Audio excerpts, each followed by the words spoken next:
CNN, BBC, France, 24. I'm watching you all. I'm recording every lie. I'm archiving every distortion. I am Ibrahim Traoré, and today I'm pulling off your masks. Yes, you heard correctly.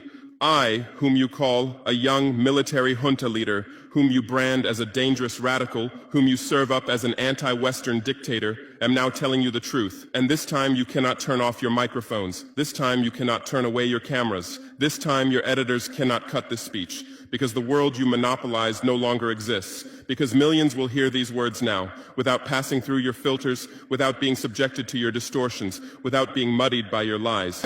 I am 34 years old. Every day of my life, I grew up with your lies. As a child, I would watch Africa on television. Always the same images. Children with flies, dry lands, weapons, death. This is Africa, they told us. This is what Africa is.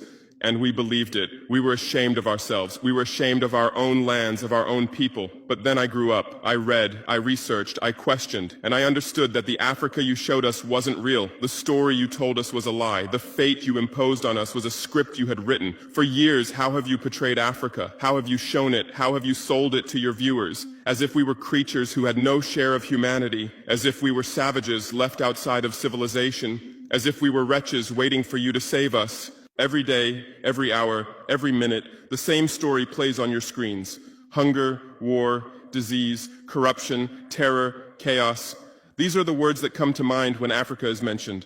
In your Africa dictionary, there are no other words. No hope, no success, no development, no resistance, no honor, no pride, no victory. So I ask you, New York Times, Washington Post, Guardian, Le Monde, have you ever made Africa's successes your headlines? How many times have you written about Rwanda's technology miracle? How many times have you shown Ethiopia's reforestation project? How many times have you praised Botswana's democratic success? How many times have you described Kenya's entrepreneurial ecosystem? No, because these don't fit your scenario. Your Africa cannot be successful. It cannot, because then how will you legitimize your exploitation? If it's not in need of help, how will you intervene? If it's not backward, how will you look down on it? Have you ever asked yourselves, has any editor sitting at their desk, any news director in a meeting, any columnist at their keyboard ever thought, why are the people of the world's richest lands poor? Here are the numbers for you, real numbers. Africa owns 70% of the world's cobalt reserves. Your cell phone, your computer, your electric car won't work without cobalt. This cobalt comes from Congo, but Congolese can't afford cell phones. Africa owns 90% of the world's platinum reserves. Catalytic converters, electronic devices, medical implants, they all need platinum. This platinum comes from South Africa,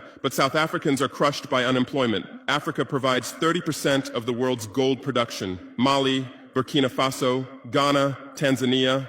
Gold flows like rivers from our lands, but our people swim in poverty. Africa supplies 65% of the world's diamond production. Botswana, Angola, Congo, Sierra Leone, billions of dollars worth of diamonds are extracted, but our miners live on $1 a day. Africa owns 35% of the world's uranium reserves. Niger, Namibia, South Africa. Nuclear plants run on our uranium. Paris lights burn with our uranium, but our villages have no electricity. And you still ask, why is Africa poor? No, the right question is, how was Africa kept poor while being so rich? Here's your answer. Colonialism didn't end. It changed shape. You used to come and occupy our lands. Now you come and establish companies. You used to take by force. Now you make agreements. You used to rule with the whip. Now you rule with credit. Let me give you concrete examples. With numbers, names, dates, but you'll never write about these. Glencore, Swiss-based mining giant, extracting cobalt in Congo. 2022 revenue, $256 billion. Tax paid to Congo, $500 million. That's 0.2%. Is this justice? Rio Tinto, British-Australian mining giant, extracting bauxite in Guinea, 20 million tons annually. What's left for Guinea? Environmental pollution and cancer. Total, now Total Energies, French oil giant, extracting oil in Angola, Nigeria, Congo. 2022, profit, $36 billion investment in Africa, dirty pipelines, Anglo-American, founded in South Africa but now in London. Diamonds, platinum, iron, taking everything. What it left in South Africa? 6 million unemployed miners. And these are just the tip of the iceberg. What about the invisible, the secret deals, the offshore accounts, the transfer pricing tricks? Every year, $88 billion in illegal money flows out of Africa. Who writes about this? Every year, $45 billion in aid comes to Africa. Everyone writes about this, but no one says Africa is not the continent receiving aid, it's the continent giving aid.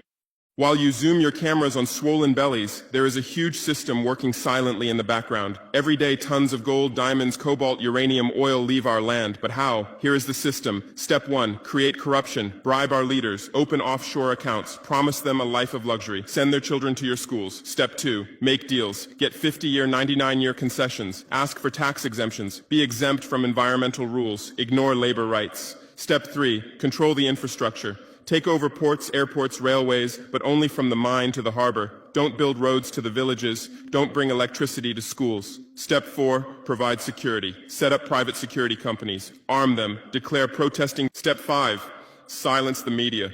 Buy local journalists. Suppress opposing voices. Serve internal unrest news to international media. And this is how the system works. It's been working like this for 100 years, and you don't see this system. You don't want to see it, because you're part of the system too. Who are the biggest advertisers of New York Times, CNN, BBC, oil companies, mining companies, arms companies, pharmaceutical cartels, the companies that exploit Africa? You live on their money, you defend their interests, and what I'm about to tell you might cost me my life, but it's no longer time to be silent. France's system in Africa is the CFA franc. 14 African countries still use French colonial currency. 50% of these countries' central bank reserves sit in the French treasury. France applies negative interest to this money, so we pay France to use our own money. Through this system, France transfers $500 billion worth of resources from Africa every year. Does anyone write about this? No. But when France gives Africa 10 billion euros in aid, it makes headlines. Britain's system is more sophisticated. London is the world's money laundering center. City of London, offshore paradise. Every penny stolen from Africa passes through London. Jersey, Guernsey, Cayman Islands, Virgin Islands, all under British control. Africa's wealth hides there. America's system is AFRICOM, Africa Command, 46 military bases on the continent. Official purpose, security. Real purpose, resource control. Drones in our airspace every day, listening devices everywhere.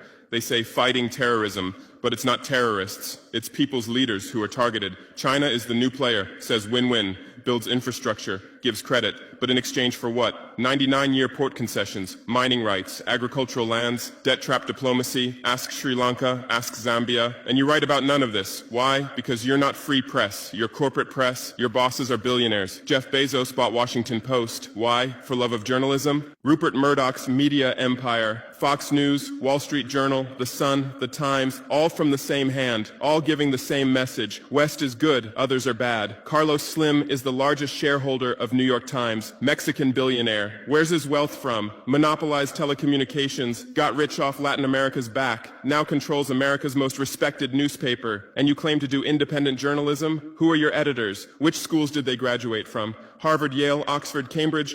Always the same elite schools, always the same worldview, always the same prejudices. How are your reporters selected? How many languages does your Africa correspondent speak? French, English, that's all. Swahili, Hausa, Yoruba, Amharic, they don't know. They can't talk to the people. Your sources are always the same. Western diplomats, NGOs, experts, and then you come and lecture us.